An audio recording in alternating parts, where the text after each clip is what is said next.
এই গণমাধ্যমে তারা প্রচার করতেছে যে আমাদের যে জুলাই অভ্যুত্থানে যে আমরা যে বিপ্লবী আন্দোলনটা করে যে স্বাধীনতা পেয়েছি সেই স্বাধীনতাকে নষ্ট করার জন্য তারা বলতে আছে যে তারা ফিরে আসবে, তারা ফ্যাসিস্টরা আবার ফিরে আসবে, কিন্তু আমাদের ভয়ঙ্কর রূপে ফিরে আসবে এবং ছাত্রদেরকে বিভিন্ন হুমকি, বিভিন্ন আপনার মার হামলা করা হয়েছে।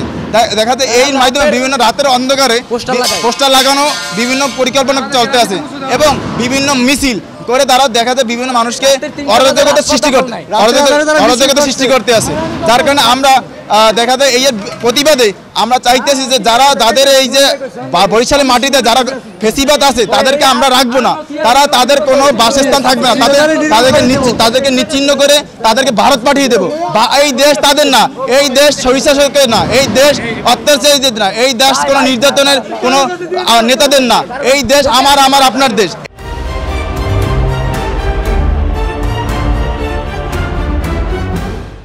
খুনি হাসিনা বাংলাদেশ ছাত্র সমাজের বিরুদ্ধে আবার সে নামছে, সে বক্তৃতা দিতে এত বছর পর স্বামীর বাড়ি থাকার পর মানে বাইরে গেছে, এই বাড়িতে বইয়া এখন তারা আবার বক্তৃতা দিতে আছে ছাত্র অভ্যুত্থানের বিরুদ্ধে।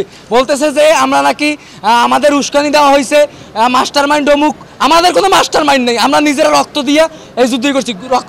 এই যে জুলাই অভ্যুত্থানের সময় গুলি খাইছি, মার খাইছি, ঠিক আছে, আমরা সবকিছু করছি নিজেকে ব্যক্তিত্ব থেকে। আমরা কখনো কোনো ওই যে দল মত ওই সময় দলমত দেখতে যাইনি, আমরা নিজেরা নিজের দেশের ভালোবাসার কারণে আমরা গেছি। তো তারা চাইতেছে যে এই অভ্যুত্থানটাকে আবার স্ক্যাম করতে, মুক্তিযোদ্ধার মতো তারা দখল করে নিতে চাইতেছে। তো এই যেন না নিতে পারে, এই জন্য এই আওয়ামী লীগ যেন আর না দাঁড়াইতে পারে, বরিশাল শহরে যেন আওয়ামী লীগের কোনো অস্তিত্ব না থাকে। সেই শুধু বরিশাল না, শুধু বাংলাদেশে কোনো যেন আওয়ামী লীগের অস্তিত্ব না থাকে, আমরা সেই পদক্ষেপ নিতেছি। সাদেকের আস্তানা বরিশালে হবে না, আমুর আস্তানা চালকাঠি বরিশালে হবে না।